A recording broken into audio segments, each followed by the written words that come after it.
கர்த்தராகிய இயேசு கிறிஸ்துவின் கிருபையும் சமாதானமும் உங்களோடு இருப்பதாக.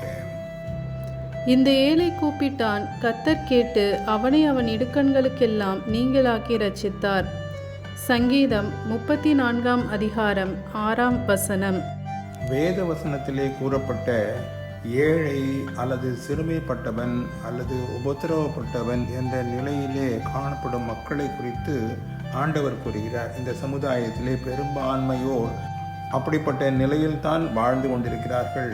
சமுதாயத்திலே இவர்களுடைய நிலை ஆண்டவரின் சிருஷ்டிப்பின் திட்டமே. இதிலே கருத்தில் கொள்ள வேண்டிய காரியம் என்னவென்றால், இந்த ஏழ்மையில் இருக்கும் மக்களை குறித்து, ஏழைகளை குறித்து நாம் கரிசனையோடு செயல்பட வேண்டும். அவர்களுக்கு உதவி செய்ய மக்களாக காணப்பட வேண்டும். அவர்களை நேசிக்கும் நிலையிலே நாம் வாழ வேண்டும். மிக ஜாக்கிரதையாக அவர்களை நடத்த வேண்டும் என்பதுதான் நாம் அறிய வேண்டிய உண்மையாகும். ஏனென்றால் ஏழையான எவரும் அபயமிட்டால் அது அவர்களுக்கு பாவமாகிவிடும் என்று வேதவசனம் கூறுகிறது. ஏழையின் கூலியை, அன்றாடம் கொடுக்க வேண்டிய கூலியை கொடுக்கவில்லை என்றால் அது நமக்கு பாவம். ஏழைக்கு யாரும் உதவி வரமாட்டார்கள் என்று எண்ணி இடுக்கண் செய்வோமானால் கடவுள் அவர்களை நொறுக்குவார் என்று வேதவசனம் கூறுகிறது. ஏழைகளை மனதில் கூட பரியாசம் பண்ணக்கூடாது. பரியாசம் செய்தால் ஆண்டவரையே நிந்திக்கிறவன் என்று வேதவசனம் திட்டவட்டமாக கூறுகிறது. அதேபோல் ஏழைகளுக்கு இறங்குகிறவனோ கர்த்தருக்கே இறங்கி கடன் கொடுக்கிறான். காணிக்கை கொடுப்பதல்ல, கர்த்தருக்கு கடன் கொடுக்கிறான் என்று வேதம் கூறுகிறது. எப்படி அவர் கடன் வாங்குபவராக இருக்கக்கூடும்? அது சாத்தியமான காரியமல்ல என்பதை நாம் அறிவோம். ஆம், அத்தகைய நேசிக்கும் ஆண்டவராக, ஏழைகளை நேசிக்கும் ஆண்டவராக ஆண்டவர் செயல்படுகிறார்.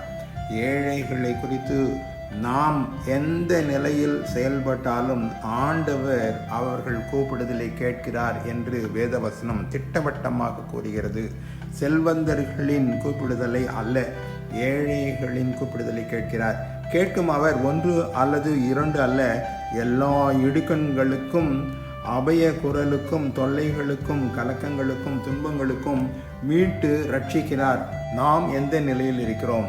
ஏழ்மையில் இருக்கிறோமா? குறைவுபட்ட நிலையில் இருக்கிறோமா? தேவையில் இருக்கிறோமா? ஆண்டவரை, கர்த்தராகிய இயேசு கிறிஸ்துவை ஸ்தோத்திரிப்போம். ஏனென்றால் அவர் கூறுகிறார், நான் இடுக்கண்களை எல்லாம் நீக்கி போட்டு ரட்சிக்கிறேன் என்று கூறுகிறார். அப்படி இல்லை என்ற பட்சத்தில் நாம் நம் மனதை ஐஸ்வர்யத்தால் நிரப்பிடாமல் ஆண்டவர் இயேசு வாழுமிடமாக நிரப்பும் பொழுது கூறியது போல் ஏழை மக்களிடம் செயல்படுவோமானால் கர்த்தர் நம்மை ஆசீர்வதித்து வழி நடத்துவார். ஆமேன். God bless you.